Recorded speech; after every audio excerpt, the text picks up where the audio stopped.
پاکستان کی سربراہی میں سیلاب متاثرین کے لیے جنیوا میں عالمی کانفرنس کا آغاز ہو گیا۔ فرانس کا پاکستان کو $10 ملین امداد دینے کا اعلان۔ کانفرنس سے خطاب میں اقوام متحدہ کے سیکریٹری جنرل انطونیو گوتریس نے کہا کہ پاکستان میں سیلاب سے تباہی کے مناظر دیکھ کر دل ٹوٹ گیا۔ انفراسٹرکچر کی بحالی کے لیے بڑے پیمانے پر اقدامات کی ضرورت ہے۔ وزیر اعظم شہباز شریف نے تقریب سے خطاب میں کہا کہ سیلاب سے متاثرہ علاقوں کی بحالی کے لیے پاکستان کو $16.3 بلین کی ضرورت ہے۔ فرانسیسی صدر ایمانوئل میکرون نے کہا کہ فرانس پاکستان کی سپورٹ کے لیے $10 ملین دے گا۔ فرانس طویل مدت تک پاکستان کی مدد کرتا رہے گا۔ کانفرنس سے وزیر خارجہ بلاول بھٹو، ترکیہ کے صدر رجب طیب اردوان اور دیگر نے بھی خطاب کیا۔ عمران خان کو چیئرمین پی ٹی آئی کے عہدے سے ہٹانے کی درخواست غیر مؤثر قرار۔ لاہور ہائی کورٹ نے درخواست غیر مؤثر قرار دیتے ہوئے خارج کر دی۔ Chief justice Lahore high court justice Amir Bhatti کی سربراہی میں 3 رکنی فل بینچ نے توشہ خانہ کیس میں الیکشن کمیشن سے عمران خان کی نااہلی کے خلاف کیس کی سماعت کی۔ لاہور ہائی کورٹ کے فل بینچ نے عمران خان کو چیئرمین پی ٹی آئی کے عہدے سے ہٹانے کی درخواست غیر مؤثر قرار دیتے ہوئے نمٹا دی۔ توشہ خانہ ریفرنس میں عمران خان کے خلاف فوجداری کارروائی سے متعلق کیس کی پہلی سماعت میں عمران خان طلبی کے باوجود پیش نہ ہوئے۔ ڈسٹرکٹ اینڈ سیشن کورٹس اسلام آباد نے چیئرمین پی ٹی آئی کی طبی بنیادوں پر آج حاضری سے استثناء کی درخواست منظور کر لی۔ عدالت نے کیس کی سماعت 31 جنوری تک ملتوی کرتے ہوئے اگلی سماعت پر حاضری کے لیے عمران خان کو نوٹس جاری کر دیا۔ Army chief general Asim Munir کی سعودی عرب کے ولی عہد اور وزیر اعظم محمد بن سلمان سے ملاقات۔ سعودی میڈیا کے مطابق سعودی ولی عہد محمد بن سلمان نے جنرل عاصم منیر کو آرمی چیف بننے پر مبارکباد دی اور دو طرفہ تعلقات مستحکم بنانے پر اتفاق کیا۔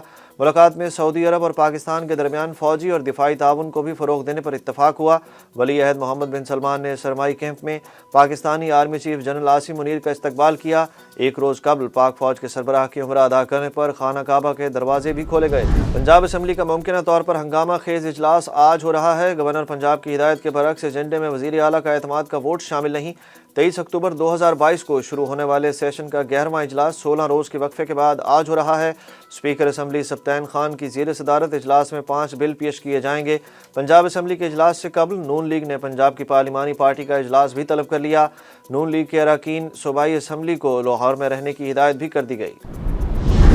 الیکشن کمیشن نے کراچی، حیدرآباد اور ٹھٹہ میں بلدیاتی انتخابات کے التوا سے متعلق ایم کیو ایم کی درخواست مسترد کر دی۔ الیکشن کمیشن نے اپنے فیصلے میں کہا کہ کراچی، حیدرآباد اور ٹھٹہ میں بلدیاتی انتخابات 15 جنوری کو ہی ہوں گے، جبکہ بلدیاتی انتخابات کے انعقاد کے لیے الیکشن کمیشن نے فوج اور رینجرز کی تعیناتی کے لیے خط لکھ دیا۔ خط میں کہا گیا کہ سندھ میں رینجرز کو 2 درجے اور فوج کو 3 درجے پر تعینات کیا جائے۔ وزیر خزانہ اسحاق ڈار کو الیکشن کمیشن سے بڑا ریلیف مل گیا۔ الیکشن کمیشن نے وزیر خزانہ کے خلاف بطور سینیٹر حلف نہ اٹھانے پر نااہلی کی کارروائی ختم کرتے ہوئے سینیٹ کے لیے اہل قرار دے دیا۔ الیکشن کمیشن نے سینیٹر اسحاق ڈار کے خلاف تحریک انصاف کے رہنما شہزاد وسیم کی درخواست مسترد کر دی۔ الیکشن کمیشن نے کہا کہ منتخب ہونے کے بعد 2 ماہ حلف نہ اٹھانے پر نااہلی کی آرڈیننس کا اطلاق اسحاق ڈار پر نہیں ہوتا۔ وزیر خزانہ سے متعلق 26 ستمبر 2022 کو فیصلہ محفوظ کیا گیا تھا۔ اسلام آباد کی مقامی عدالت نے متنازع ٹویٹ کیس میں سابق وفاقی وزیر اعظم سواتی کے دوبارہ طلبی کے نوٹس جاری کر دیے۔ اسپیشل جج سینٹرل اعظم خان نے اعظم سواتی کے خلاف متنازع ٹویٹ کیس کی سماعت کی۔ پی ٹی آئی رہنما کی جانب سے سہیل خان ایڈوکیٹ عدالت میں پیش ہوئے۔ جج نے اعظم سواتی کے دوبارہ طلبی کے نوٹس جاری کرتے ہوئے کیس کی سماعت 31 جنوری تک ملتوی کر دی۔ آٹے کی قلت اور زائد قیمتوں کے معاملے پر پنجاب بھر میں فلور ملز کا کوٹا بڑھا دیا گیا۔ ترجمان محکمہ خوراک کے مطابق آج سے ملوں کو 26,000 ٹن سستی گندم ریلیز ہوگی۔ ڈپٹی ڈائریکٹر فوڈ لاہور کا کہنا ہے کہ صوبے میں 18 لاکھ سے زائد سستے آٹے کے تھیلے ملیں گے اور پوائنٹس کی تعداد 1700 سے زائد کر دی ہے۔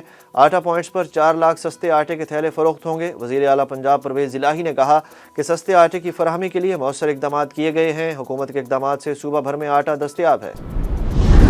پاک New Zealand one day series کا پہلا میچ آج ہو رہا ہے۔ کراچی میں کھیلے جا رہے پہلے ون ڈے میچ میں پاکستان کا نیوزی لینڈ کے خلاف ٹاس جیت کر فیلڈنگ کا فیصلہ۔ نائب کپتان شان مسعود پہلے ہی میچ میں ڈراپ ہو گئے۔